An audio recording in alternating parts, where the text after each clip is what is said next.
If you've been reading the news lately, you'd think Portland real estate was entering a sequel to a horror movie.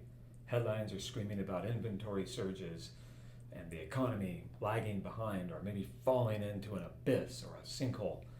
And yeah, we're sitting at 4.3 months of inventory for sale, which is the most we've seen in years. So that all sounds crazy. Sounds like the floor is falling out.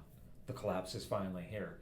But as someone who spends his days going over spreadsheets and market reports and actually working with buyers and sellers out in the market and transferring keys from one homeowner to another, I can tell you that reality tells a much cooler basic story. Today we're going to talk about why 4.3 months of inventory isn't a crash. It's a window of opportunity that a lot of people are going to miss because they're too busy reading the headlines. First, let's talk about that 4.3 month number. For the last 5 years, we've been living in what I call inventory insanity. Remember 2021? We had 0.5 months of inventory. That wasn't a market, it was a cage match. You had 15 minutes to see a house, and you had to offer your firstborn just to try and get an inspection scheduled. 4.3 months is closer to what we would call balanced, and might be balanced in the current marketplace and current economy. And that means for the first time in probably a decade, buyers have a choice and are on equal footing with the seller.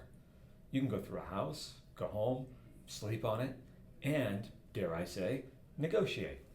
And here's the secret. Showing traffic is actually higher than it has been over the last year or so. It's just, people aren't gone, they're more selective and a little more patient. They aren't panic buying anymore, which is a sign of a healthy market, not a dying one.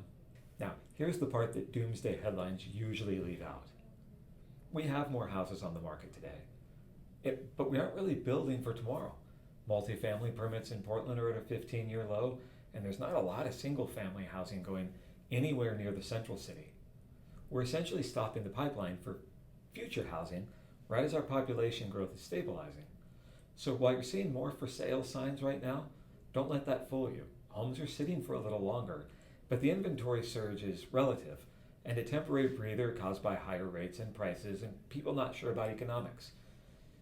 But once the market accepts that 6% or maybe these mid-5 to upper 5% is normal and that things aren't going anywhere or crashing, that 4.3 months of inventory may very well start to shrink. We're in a supply and demand stalemate, but supply is probably about to take a hit. So how do you play this? Well, if you're a seller, you can just throw a sign in the yard and hope for a miracle, though I don't recommend it. You have to be the best house on the block. Now that doesn't mean the nicest, but the best, the most set up, the well presented, the best prepared. As you know, we focus on confidence repairs, boring stuff like gutters and clearing cobwebs, staging with your furniture, enough to make a buyer feel safe so that they can sign at any price. If you're a buyer, this is your window maybe. You have leverage that you haven't had since probably 2012. You can ask for closing cost credits or a rate buy down, some extra time for closing. You can actually buy the home you want instead of just the one that's available. And this is where professional representation pays for itself. You need a broker who can negotiate with data, market knowledge, and experience, not just ego and a hope and a prayer. The bottom line, the Portland market isn't falling and it's not collapsing. It's just starting to act like an adult again. Balanced, thoughtful, and for the right person, a good opportunity. If you want the specific math for your house or for your next place, DM me or head over to danwaltersonline.com. I'll bring the data, you bring the coffee. Tea, trying to get off of coffee. And maybe turn off the news. It's proving to be bad for people's blood pressure. My name's Dan Walters. I'll see you out there.